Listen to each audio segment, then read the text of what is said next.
ನಮಸ್ಕಾರ ಸ್ನೇಹಿತರೆ, ಕುಕ್ಕರ್ನಲ್ಲಿ ಡಿಫ್ರೆಂಟಾಗಿ ಹಿದಿಕಿದ ಅವರೆಬೇಳೆ ಸಾರನ್ನು ಯಾವ ಥರ ತಯಾರು ಮಾಡ್ಕೊಳ್ಳೋದು ಅಂತ ನಾವು ಈ ವಿಡಿಯೋದಲ್ಲಿ ನೋಡೋಣ. ತುಂಬ ಚೆನ್ನಾಗಿರುತ್ತೆ. ಈ ಥರ ಒಮ್ಮೆ ಟ್ರೈ ಮಾಡಿ.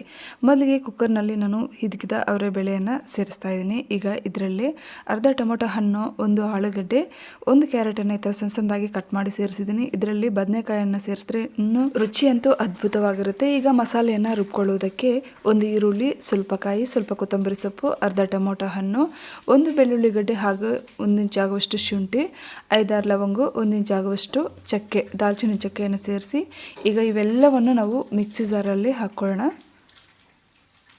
ಮಿಕ್ಸಿ ಜಾರಲ್ಲಿ ಸೇರಿಸಿದ್ದಾದಮೇಲೆ 4 ಟೀ ಸ್ಪೂನ್ ಆಗುವಷ್ಟು ಧನಿಯಾ ಪೌಡರ್, 1/4 ಟೀ ಸ್ಪೂನ್ ಆಗುವಷ್ಟು ಅರಸಿನ, ಖಾರಕ್ಕೆ ಅನುಗುಣವಾಗಿ ಖಾರದ ಪುಡಿ, ಇಲ್ಲಿ ನಾನು 1 ಟೀ ಸ್ಪೂನ್ ಆಗುವಷ್ಟು ಖಾರದ ಪುಡಿಯನ್ನು ಸೇರಿಸ್ತಾ ಇದ್ದೀನಿ. ಹಾಗೆ ರುಬ್ಕೊಳ್ಳೋದಕ್ಕೆ ಸ್ವಲ್ಪ ನೀರನ್ನು ಸೇರಿಸಿ ನೋಡಿ ಮಸಾಲೆಯನ್ನು ರುಬ್ಬಿದ್ದಾಯಿತು.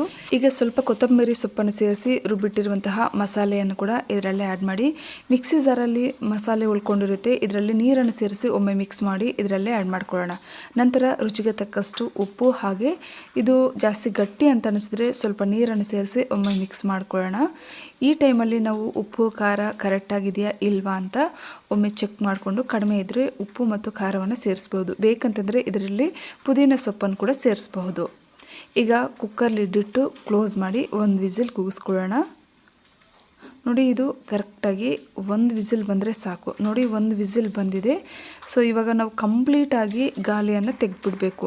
ಈ ಗಾಳಿಯನ್ನು ಹಾಗೆ ಸ್ವಲ್ಪ ತಿರ್ಲಿ ಅಂತ ಬಿಟ್ಟರೆ ಬೇಳೆ ಎಲ್ಲ ನುಣ್ಣಗಾಗೋಗುತ್ತೆ. ಸೊ ಕೈಗೆ ಕೂಡ ಸಿಗಲ್ಲ. ಹಾಗಾಗಿ ವಿಸಿಲ್ ಬಂದ ತಕ್ಷಣ ನಾವು ಗಾಳಿಯನ್ನು ತೆಗೆದುಬಿಟ್ರೆ ಪಾತ್ರೆಯಲ್ಲಿ ಯಾವ ಥರ ಬೇಯಿಸ್ತೀವೋ ಅದೇ ಥರನೇ ಬೆಂದಿರುತ್ತೆ. ಇಲ್ಲಿ ನೀವು ನೋಡ್ಬೋದು ಬೇಳೆ ಥರನೇ ಕಾಣ್ತಿದೆಯಲ್ಲ. ಸೊ ತುಂಬ ಚೆನ್ನಾಗೂ ಬೆಂದಿದೆ.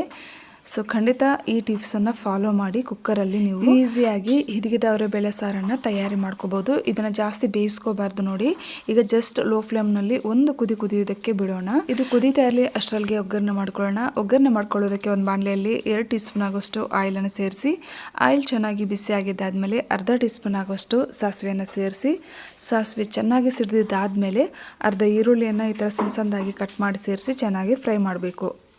ಈಗ ಇದರಲ್ಲಿ ಸ್ವಲ್ಪ ಕರಿಬೇವಿನ ಸೊಪ್ಪನ್ನು ಸೇರಿಸಿ ಚೆನ್ನಾಗಿ ಮಿಕ್ಸ್ ಮಾಡ್ತಾ ಫ್ರೈ ಮಾಡ್ಕೋಬೇಕು. ನೋಡಿ ಸ್ವಲ್ಪ ತಾದ್ಮೇಲೆ ಒಗ್ಗರಣೆ ಎಲ್ಲ ರೆಡಿ ಆಯಿತು. ಈ ಕಡೆ ಸಾರು ಕೂಡ ನೋಡಿ ಚೆನ್ನಾಗಿ ಕುದೀತಾ ಇದೆ. ಜಸ್ಟ್ ಲೋ ಫ್ಲೇಮ್ನಲ್ಲಿ 1 ನಿಮಿಷ ಕುದಿಸ್ಕೊಂಡ್ರೆ ಸಾಕು. ಒಗ್ಗರಣೆ ರೆಡಿ ಆಯ್ತಲ್ವ. ಸೊ ಒಗ್ಗರಣೆಯನ್ನು ಇದರಲ್ಲಿ ಟ್ರಾನ್ಸ್ಫರ್ ಮಾಡಿಕೊಂಡು ಒಮ್ಮೆ ಚೆನ್ನಾಗಿ ಮಿಕ್ಸ್ ಮಾಡ್ಕೋಬೇಕು. ಸೊ ಬೇಳೆ ಎಲ್ಲ ತುಂಬ ನುಣ್ಣಗಾಗಬಾರ್ದು. ಈ ಥರ ಮಿಕ್ಸ್ ಮಾಡಿಕೊಂಡು 1 ನಿಮಿಷ ಲಿಡ್ ಇಟ್ಟು ಕ್ಲೋಸ್ ಮಾಡಬೇಕಾಗತ್ತೆ. ಈ ಥರ ಮಾಡೋದ್ರಿಂದ ಸಾರಿಗೆ ಒಗ್ಗರಣೆ ಎಲ್ಲ ತುಂಬ ಚೆನ್ನಾಗಿ ಹಿಡಿಸುತ್ತೆ, ರುಚಿ ಅದ್ಭುತವಾಗಿರುತ್ತೆ.